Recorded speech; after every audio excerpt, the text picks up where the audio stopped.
আপনারা কিছু মনে করবেন না, আজকে আমি একটু পরিষ্কার করে আমি কথা বলতে চাই। আপনাদের সবার হয়তো ভালো নাও লাগতে পারে, কিন্তু বিশ্বাস করেন, আমার এটা যদি আপনারা গ্রহণ করেন, আপনারা লাভবান হবেন, কোনো ক্ষতি হবে না। আমার অন্য কোনো আকাঙ্ক্ষা নাই। আমার একটাই আকাঙ্ক্ষা, দেশ এবং জাতিটাকে একটা সুন্দর জায়গায় রেখে ছুটি করা। I had enough. Was last 7-8 months I had enough. আমি চাই দেশ এবং জাতিকে একটা সুন্দর জায়গায় রেখে আমরা সেনানিবাসে ফেরত আসব।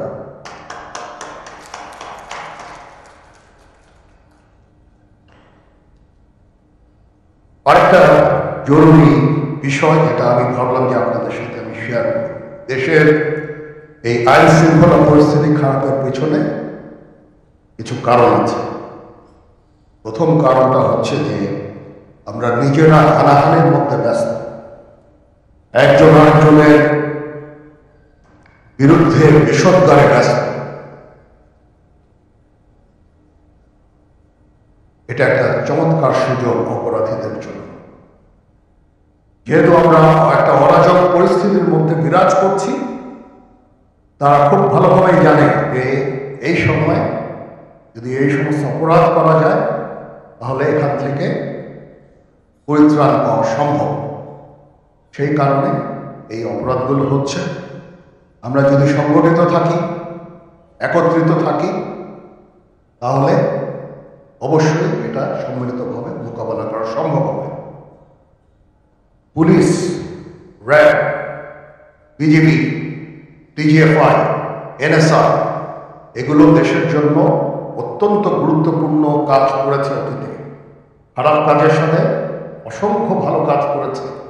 আজকে যে দেশের স্থিতিশীলতা, দেশটাকে যে এত বছর স্থিতিশীল রাখা হয়েছে, এটার কারণ হচ্ছে এই সশস্ত্র বাহিনীর বহু সেনা সদস্য, সিভিলিয়ান সবাই মিলে এই অর্গানাইজেশনগুলোকে, অসামরিক, সামরিক সবাই মিলে এই অর্গানাইজেশনগুলোকে এফেক্টিভ রেখেছে। সেই জন্য আজকে সুন্দর, এতদিন ধরে আমরা একটা সুন্দর পরিবেশ পেয়েছি। এর মধ্যে যারা কাজ করেছে, যদি অপরাধ করে থাকে সেটা শাস্তি হবে, অবশ্যই শাস্তি হতে হবে, না হলে এই জিনিস আবার ঘটবে। আমরা সেটাকে বন্ধ করতে চাই চিরতরে, কিন্তু তার আগে মনে রাখতে হবে আমরা এমনভাবে কাজটা করব এই সমস্ত অর্গানাইজেশনগুলো যেন আন্ডারমাইন না হয়। আজকে পুলিশ সদস্য কাজ করছে না, এটা বিশাল বড় কারণ হচ্ছে অনেকের বিরুদ্ধে মামলা, অনেকে জেলে। RAB, BGB, DGFI, NSI panic, বিভিন্ন দোষারোপ, গুম ইত্যাদি তদন্ত চলছে। অবশ্যই তদন্ত হবে, দোষীদের বিচারের আওতায় আনতে হবে। এমনভাবে কাজটা করতে হবে যেন এই অর্গানাইজেশনগুলো আন্ডারমাইন না হয়। এই অর্গানাইজেশনগুলোকে যদি আন্ডারমাইন করে আপনারা মনে করেন যে দেশের শান্তি শৃঙ্খলা বিরাজ করবে, সবাই শান্তিতে থাকবেন, এটা হবে না, সেটা সম্ভব না। আমি আপনাদের পরিষ্কার করে বলে দিচ্ছি, এই দেশের শান্তি শৃঙ্খলা রক্ষার দায়িত্ব খালি সেনা বাহিনীর না। 2 লক্ষ পুলিশ আছে, বিজিবি আছে, র্যাব আছে, আনসার বিডিপি আছে, আমার আছে হচ্ছে 30,000 সৈন্য। এদেরকে আমি এই যে একটা বিরাট ভয়, আমি এই 30,000 সৈন্য দিয়ে আমি কিভাবে এটা পূরণ করব? 30,000 থাকে, আবার 30,000 চলে যায় ক্যান্টনমেন্টে, আরো 30,000 আসে। এটা দিয়ে আমরা দিন রাত আমরা চেষ্টা করে যাচ্ছি। এখানে যে সমস্ত শৃঙ্খল কাজ হয়েছে সেটা আমাদের নিজস্ব তৈরি, এটা আমাদের নিজস্ব ম্যানুফ্যাকচার, আমরা নিজস্ব এইগুলো তৈরি করেছি। এই বিপরীতমুখী কাজ করলে দেশে কখনো শান্তি শৃঙ্খলা আসবে না। এই জিনিসটা আপনাদের মনে রাখতে হবে। ভিশনের ফুলঝুরি মেগা অফারে ফ্রি কিনলেই পাচ্ছেন 16 পিসের আকর্ষণীয় গিফট বক্স একদম ফ্রি। আজকে একটা বেদনা বিধুর দিবস 2009 সালের 25শে ফেব্রুয়ারি আমরা এই 57 জন চৌকস সেনা অফিসার এবং শুধু তাই নয়, আমাদের কিছু কিছু পরিবারবর্গ সদস্যদের আমরা হারিয়েছি। এখানে আসার সময় এই ছবিগুলো আমি দেখছিলাম। এই ছবিগুলো আপনারা অনেকে ছবিতে দেখেছেন, কিন্তু এগুলো আমার সব চাক্ষুষ দেখা। আমি একটা চাক্ষুষ সাক্ষী এই সমস্ত বর্বরতার। একটা জিনিস আমাদের সবসময় মনে রাখতে হবে, এই বর্বরতা কোনো সেনা সদস্য করেনি, সম্পূর্ণটাই তদানীন্তন বিজিবি সদস্য দ্বারা সমন্বিত। Full stop. এখানে কোনো ইফ এবং বাট নাই। এখানে যদি ইফ এবং বাট আনেন, এই যে বিচারিক কার্যক্রম এতদিন ধরে হয়েছে, 16 বছর ধরে 17 বছর ধরে যারা জেলে আছে, যারা কনভিক্টেড, সেই বিচারিক প্রক্রিয়া ব্যাহত হবে। এই জিনিসটা আমাদের খুব পরিষ্কার করে মনে রাখার প্রয়োজন। এই বিচারিক প্রক্রিয়াকে নষ্ট করবেন না। যে সমস্ত সদস্য শাস্তি পেয়েছে তারা শাস্তি পাওয়ার যোগ্য। এখানে কোনো রাজনৈতিক নেতৃবৃন্দ এর মধ্যে উপস্থিত ছিল কিনা, ইনভলভ ছিল কিনা, বাইরের কোনো শক্তি এর মধ্যে ইনভলভ ছিল কিনা, সেটার জন্য কমিশন করা হয়েছে। কমিশনের চেয়ারম্যান এখানে আছেন, উনি এটা বের করবেন এবং আপনাদের জানাবেন। বটম লাইন হচ্ছে যে এই সমস্ত আমাদের এই চৌকস সেনা সদস্য যারা প্রাণ হারিয়েছে, তারা প্রাণ হারিয়েছেন তদানীন্তন বিডিআর সদস্যদের গুলিতে। আমরা নিজেরা এই সমস্ত জিনিস নিয়ে অনেক ভিন্ন মত পোষণ করছি। কেউ কেউ এই জিনিসটাকে ভিন্ন খাতে প্রবাহিত করার চেষ্টা করছে। সেটা আমাদের জন্য মঙ্গলজনক হবে না। আজকে যদি আমার যে উপদেশ আমি কিছু দিয়ে যাব, সেটা যদি আপনারা গ্রহণ করেন, আপনারা লাভবান হবেন। আমি এটা আপনাদের নিশ্চিত করছি। আমরা নিজেরা ভেদাভেদ সৃষ্টি না করে, আমরা নিজেরা ইউনাইটেড থাকি। আমাদের মধ্যে যদি কোনো সমস্যা থেকে থাকে, কোনো ব্যত্যয় থেকে থাকে, কোনো গ্রিভান্সেস থেকে থাকে, সেটা আমরা আলোচনার মাধ্যমে সমাধান করব। এটার জন্য ডানে বায়ে দৌড়িয়ে কোনো লাভ হবে না, নিজের ক্ষতি ছাড়া কোনো লাভ হবে না। আমি আপনাদের এই জিনিসটা নিশ্চিত করে দিচ্ছি। কিছু কিছু সদস্যদের দাবি যে তারা 2009 সাল থেকে আজ পর্যন্ত বিভিন্ন শাস্তি পেয়েছেন। কেউ কেউ দায়ী করছেন যে তারা অযাচিতভাবে শাস্তি পেয়েছেন। এটার জন্য আমি একটা বোর্ড করে দিয়েছি, একজন লেফটেন্যান্ট জেনারেল সেই বোর্ডের সদস্য। প্রথম ফেজে 51 জন সদস্যর ব্যাপারে আমার কাছে রিকমেন্ডেশন নিয়ে এসেছে। তার রিকমেন্ডেশনের অধিকাংশই আমি গ্রহণ করেছি এবং আরও বেশি আমি দিয়েছি। নেভি এয়ারফোর্সও তাদের এই কার্যক্রম চালিয়ে যাচ্ছে। আমার স্ট্যান্ড পয়েন্ট হচ্ছে, যদি কেউ অপরাধ করে থাকে সেটার জন্য কোনো ছাড় হবে না, বিন্দু মাত্র ছাড় নাই। আমি আপনাদের পরিষ্কার করে দিচ্ছি, it is a discipline force. Discipline ফোর্সকে ডিসিপ্লিন থাকতে দেন। আজকে এই যে দেশের ক্রান্তি লগ্নে সমস্ত বাহিনী, সমস্ত অর্গানাইজেশন বিপর্যস্ত হয়ে পড়েছে। খালি সেনাবাহিনী টিকে আছে, বিমান বাহিনী টিকে আছে, নৌবাহিনী টিকে আছে। কেন? Because of discipline. তারপরে আমি আমার অফিসারকে আদেশ দিয়েছি, যদি সামান্যতম কোনো সন্দেহের অবকাশ থাকে, কোনো কারোর থেকে অ্যাকশন নেওয়া হয়েছে, অপরাধী কিনা যদি সামান্য কোনো সন্দেহের অবকাশ থাকে, সেটা তাদের ফেভারে যাবে। এটা হচ্ছে আমার ঢালাও নির্দেশ, সেই হিসাবে বিভিন্ন প্রস্তাব আমার কাছে এসেছে। কোনো কোনো প্রস্তাবে আমি আরো আমার নিজে থেকে যোগ করে আরো বেশি আমি দিয়েছি। এভাবে পর্যায়ক্রমে অফিসাররা অ্যাপিয়ার করবে, আসবে এবং তাদের এই জিনিসগুলো আমরা দেখব। দেখে যদি মনে হয় যে তাদেরকে করার অবকাশ আছে কিছু, অবশ্যই আমরা করব। এটা ন্যায় নীতিতে আমরা প্রতিষ্ঠিত থাকবো ইনশাআল্লাহ। আপনারা কিছু মনে করবেন না, আজকে আমি একটু পরিষ্কার করে আমি কথা বলতে চাই। আপনাদের সবার হতে ভালো নাও লাগতে পারে, কিন্তু বিশ্বাস করেন আমার এটা যদি আপনারা গ্রহণ করেন, আপনারা লাভবান হবেন, কোনো ক্ষতি হবে না বিষয়ে। আমার অন্য কোনো আকাঙ্ক্ষা নাই, আমার একটাই আকাঙ্ক্ষা, দেশ এবং জাতিটাকে একটা সুন্দর জায়গায় রেখে ছুটি করা। I had enough. Last 7-8 months I had enough. আমি চাই দেশ এবং জাতিকে একটা সুন্দর জায়গায় রেখে আমরা সেনানিবাসে ফেরত আসব।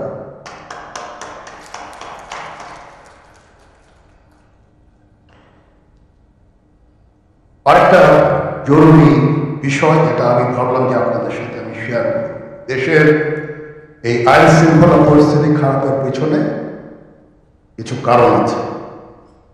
প্রথম কারণটা হচ্ছে যে আমরা নিজেরা হানাহানির মধ্যে ব্যস্ত, একজন আরেকজনের বিরুদ্ধে বিষদগারে ব্যস্ত। এটা একটা চমৎকার সুযোগ অপরাধীদের জন্য। যেহেতু আমরা একটা অরাজক পরিস্থিতির মধ্যে বিরাজ করছি, তারা খুব ভালোভাবেই জানে যে এই সময় যদি এই সমস্ত অপরাধ করা যায় তাহলে এখান থেকে পরিত্রাণ পাওয়া সম্ভব। সেই কারণে এই অপরাধগুলো হচ্ছে।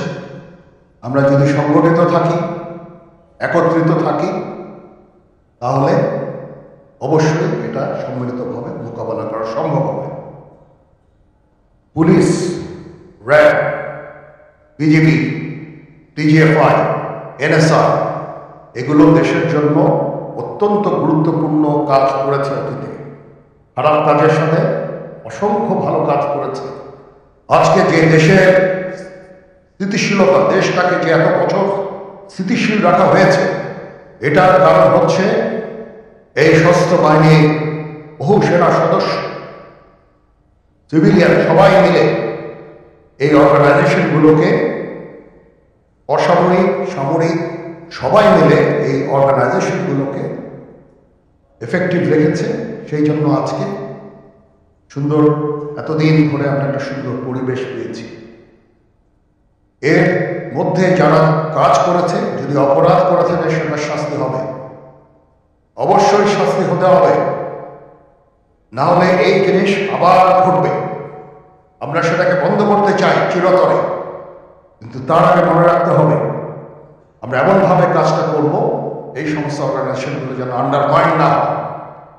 আজকে পুলিশ সদস্য কাজ করছে না, এটা বিশাল বড় কারণ হচ্ছে অনেকের বিরুদ্ধে মামলা, অনেকে জেলে। RAB, BGB, DGFI, NSI panic, বিভিন্ন দোষারোপ, গুম ইত্যাদি তদন্ত চলছে। অবশ্যই তদন্ত হবে, দোষীদের বিচারের আওতায় আনতে হবে। এমনভাবে কাজটা করতে হবে যেন এই অর্গানাইজেশনগুলো আন্ডারমাইন না হয়। এই অর্গানাইজেশনগুলোকে যদি আন্ডারমাইন করে আপনারা মনে করেন যে দেশের শান্তি শৃঙ্খলা বিরাজ করবে, সবাই শান্তিতে থাকবেন, এটা হবে না, সেটা সম্ভব না। আমি আপনাদের পরিষ্কার করে বলে দিচ্ছি, এই দেশের শান্তি শৃঙ্খলা রক্ষার দায়িত্ব খালি সেনাবাহিনীর না। 2 লক্ষ পুলিশ আছে, বিজিবি আছে, র্যাব আছে, আনসার বিডিপি আছে, আমার আছে হচ্ছে 30,000 সৈন্য। এদেরকে আমি এই যে একটা বিরাট ভয়, আমি এই 30,000 সৈন্য দিয়ে আমি কিভাবে এটা পূরণ করব? 30,000 থাকে, আবার আবার 30,000 চলে যায় ক্যান্টনমেন্টে, আরো 30,000 আসে। এটা দিয়ে আমরা দিন রাত আমরা চেষ্টা করে যাচ্ছি। এখানে যে সমস্ত শৃঙ্খল কাজ হয়েছে সেটা আমাদের নিজস্ব তৈরি, এটা আমাদের নিজস্ব ম্যানুফ্যাকচার, আমরা নিজস্ব এইগুলো তৈরি করেছি।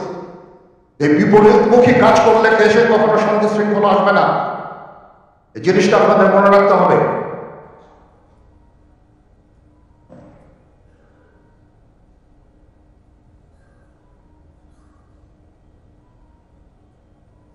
তদন্ত কমিশন হচ্ছে আবার একটা, আমাদের সর্বদা আমরা চেষ্টা করব তদন্ত কমিশনকে সহায়তা করতে।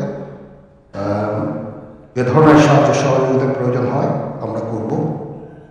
আমরা দেশে একটা ফ্রি ফেয়ার অ্যান্ড ইনক্লুসিভ একটা ইলেকশনের জন্য দিকে ধাবিত হচ্ছে, এবং তার আগে যে সমস্ত সংস্কার করা প্রয়োজন অবশ্যই সরকার সেদিকে খেয়াল করবেন। আমি যতবারই ডক্টর ইউনূসের সাথে কথা বলেছি, he completely agrees with me. There should be free, fair and inclusive election, and that election should be within December or close to that. যেটা আমি এর প্রথমেই বলেছিলাম যে 18 মাসের মধ্যে একটা ইলেকশন। আমার মনে হয় যে সরকার সেদিকেই ধাবিত হচ্ছে। ডক্টর ইউনূস যথাসাধ্য চেষ্টা করে যাচ্ছেন এই দেশটাকে ইউনাইটেড রাখতে, কাজ করে যাচ্ছেন। ওনাকে আমাদের সাহায্য করতে হবে, উনি যেন সফল হতে পারেন সেদিকে আমরা সবাই চেষ্টা করব। আমরা একসাথে ইনশাআল্লাহ কাজ করে যাব। আজকে আমার চেয়ারম্যান মহোদয় আমাকে এখানে দাওয়াত দিয়েছেন। উনি চেয়ারম্যান হওয়ার পরে এটা দ্বিতীয়বার আমি এসেছি। ওনার কাছে আমি কৃতজ্ঞ যে উনি আমাদেরকে আলাদাভাবে বা রাওয়া আমাদেরকে আলাদাভাবে দেখছেন। সার্ভিং এন্ড রিটায়ার্ড, আমি তো বলেছি প্রথমেই যে there should be any difference। আমি সেনা প্রধান হিসাবে সার্ভিংদের প্রতি আমার যেই দায়িত্ব, রিটায়ার্ডদের প্রতি এই দায়িত্বের একই দায়িত্ব, সামান্যতম কম বেশি না, সেই চেষ্টা আমি করে যাচ্ছি আমাদের লিমিটেড রিসোর্সের মধ্যে। আমরা হেলথ কেয়ারের উপরে বেশ কিছু কাজ করছি, নিজস্ব কিছু মেডিকেল হসপিটাল করার চেষ্টা করছি, ক্লিনিক করার চেষ্টা করছি, এবং আপনারা আস্তে আস্তে এগুলোর ফল ইনশাআল্লাহ পাবেন। আসলে আমরা নিজেদের মধ্যে মারামারি কাটাকাটি না করে আমরা ইউনাইট আওয়ারসেলস, দেশ জাতি যেন একসাথে থাকতে পারি সেদিকে আমাদের কাজ করতে হবে।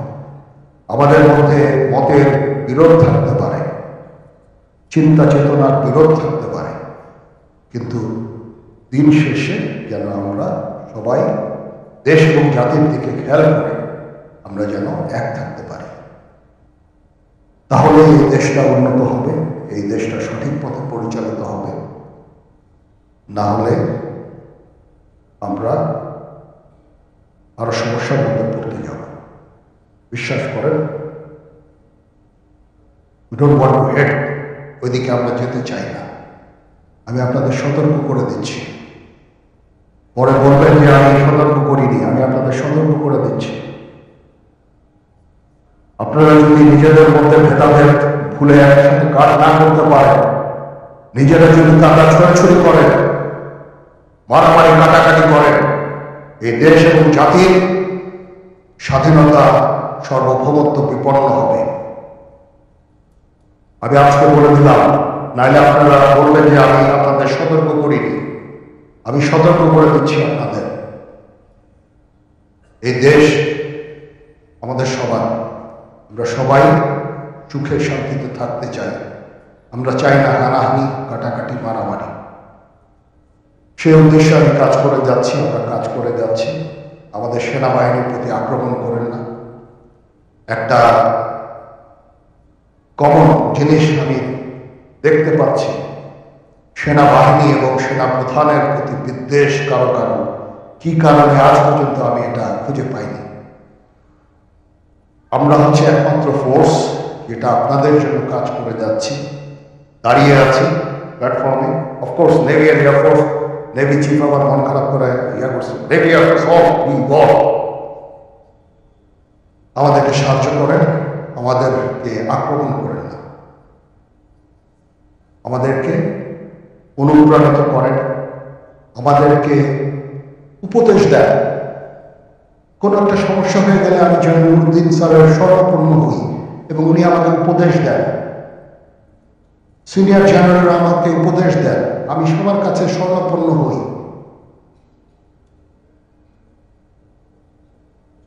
আমাদের প্রতি আক্রমণ করেন না, উপদেশ দেন। আমরা অবশ্যই ভালো উপদেশ গ্রহণ করব। আমরা একসাথে থাকতে চাই এবং দেশ এবং জাতিকে এগিয়ে নিয়ে যেতে চাই। সবাই ভালো থাকবেন। কর্নেল হকের প্রতি আন্তরিক কৃতজ্ঞতা, উনি আমাকে সুযোগ করে দিয়েছেন আজকে এখানে আপনাদের সাথে এসে কথা বলার জন্য। একটু মন খুলেই কথা বললাম। এতদিন যে কথা মনের মধ্যে ছিল সবসময় প্রকাশ করতে পারি না, প্রকাশ করাও যায় না, আজকে প্রকাশ করে ফেললাম। আমি জানি না এখানে অনেক মিডিয়া আছে, মিডিয়া না থাকলেই মনে হয় ভালো হতো। সবার